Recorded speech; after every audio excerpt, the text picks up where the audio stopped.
thank you very much. So at this point, we'd like to invite the press and any citizens here. We'd like to ask a question of anybody at the panel here. 5 minutes, followed by scrum. Anybody have any questions? I guess we could get Jim back in the room.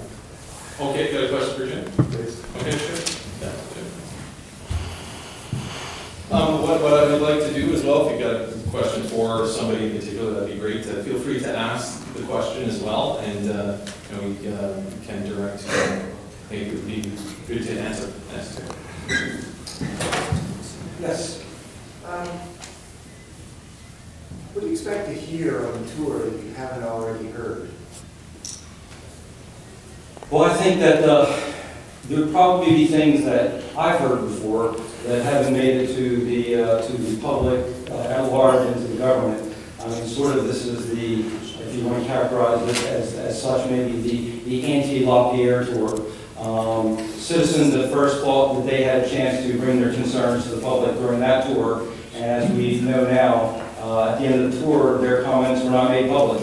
Instead, Mr. LaPierre wrote his own reports. So we know that people out there are concerned, and they feel at this point that they've been denied a voice at all. So I expect that we'll hear a lot of things that we've heard before that you may not, or the government may not. And then in the intervening years, the last 4 years, I mean, people in the province have been doing their own research on these problems, and have come up with questions that they didn't have before. And I think that's what we expect to get into on this tour. As we feed them information, we expect them to respond with what they've learned in the interim and ask us questions further. And is there something you'll use to measure success, failure? Well, I think probably being an election year, that would be the ultimate test to see if we elect people who believe in, in instituting a moratorium or ban, on this industry. There's, aren't many other metrics that I think at this point, we'll know a lot by attendance, we'll know by the questions that they ask. I know some of the events there'll be tabulations. Obviously, we're keeping track of all the questions, and at the end of the tour, we'll know, what has been the concern of the citizen from every corner of the province. How does coming together as a group change things or help you guys? You've a lot of different people with different disparate motivations and reasons for being here. How does it help to come together? Sure. Thank you, Jim. Would anybody like to and if you do, could you come to the microphone? Jean-Louis, do you want to say something on that topic? Could you please repeat the question? Sure. Thank you. Many people here with different motivations and different reasons, but how does coming together, I guess, help? I know that you've held press conferences similar to this before, so how does coming together on a tour change anything? Well, thank you for the question. Good morning, ladies. My name is Jean-Louis Deveau. To answer your question, we've never had an opportunity to actually go out and listen to the people. Way back when, I think it was in 2010, the Premier gave a presentation at the Chamber of Commerce in Moncton. And he mentioned at that time that he was inviting all of his MLAs to go out, reach out to his or her constituencies to talk about shale gas. The idea was to host town hall meetings in every riding across the province to hear what people really thought about developing shale gas in New Brunswick. And for some reason or other, that idea fizzled out. And we've never, ever been able to engage the citizens of New Brunswick on this topic. We've tried on numerous occasions. Even here in Fredericton, we tried to get a town hall meeting organized with Craig Leonard, but he so far has refused to do so. So we've taken the initiative to do just that. We've pulled together our efforts. We are very pleased that the labor movement has joined us in this event. So we think that we're going to be quite successful in going out to the people, engaging them in discussions on whether or not they feel that shale gas is the right way to go. But more importantly, we want to talk about the economic development. Our Premier is focused on the dig it up, cut it down, and ship it out economy. That, in a few words, summarizes what this province is all about economically. We think that there are all kinds of opportunities in clean energy that we haven't even started to talk about. And that's what we want to talk about with the citizens of this province. I also wanted to know, either from you or perhaps from Jim, you said that there's the widespread support, that your concerns are shared across the province. What evidence do you have to that? Somebody take it. Sure.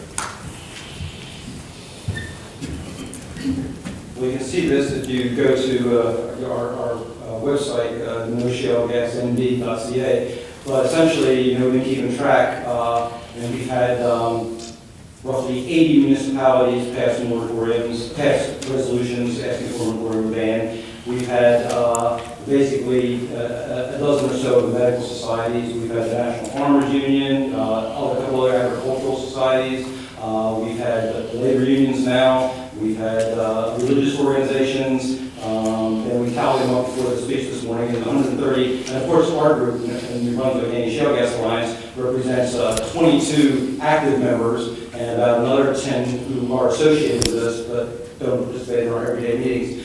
So, quite widespread across the province, across concerns. I mean, these community groups are many different varieties. They're not like environmental organizations, or they're community groups, or there are people who have an interest in health, or there are people who have an interest in economics. It's not monolithic in terms of what our concerns are. Very broad, and I say that's why we can say, and of course polling pulls this up, but that's what I remember saying, that only 28% of the population was in favor of shale gas. It was still a substantial, it was undecided. The majority, and the growing majority, clearly is, in favor of what we're trying to put out there now. And our belief, of course, is that the more information that we get out there, and answer their questions about what's going on, is that will just continue to grow.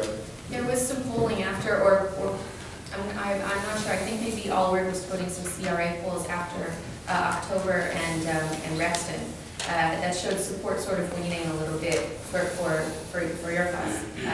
And more people were then sort of going to pro-shale gas. Are you saying it's the tides have turned again?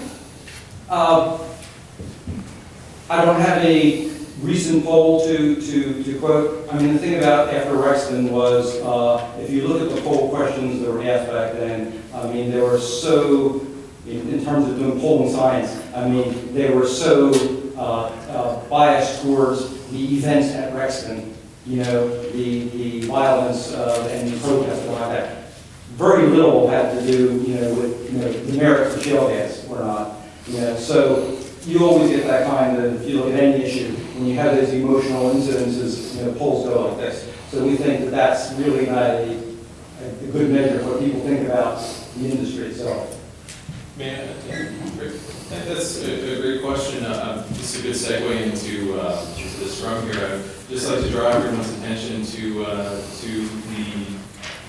calendar of tour dates that we have, including the first one being Monday here at Fredericton North at Gibson Memorial United Church. We've been flyering as well. We've been going to that Friday and going door to door with a lot of volunteers and a lot of helpers and so forth. And the feedback we've gotten from the community there, it's been very positive. Everybody we've spoken to has been very interested to hear what this is about. They like when people are coming to them, asking them what they think, and giving information, bringing information to them and so forth. So from my point of view, it's been positive so far. So actually, at this point, we just got off to more. Sure. Yeah, for sure. Okay, and then if we could do the strong. Are you stronger together than apart? I mean, you said there's some 80 groups, and is that a fragmented approach, and that together you're now stronger? If I could answer that, my brothers and sisters, and yes, yeah, coming together, with common goals and common interests is always better than trying to work in isolation. Did you have another question, sir? Well, yeah, and I wanted to ask about the research that you'll be presenting. Are there some specific reports that you're going to cite when going across the province? I believe so, I believe so, yes. Roy Reese here would like to answer your first question, and then we'll call it a day.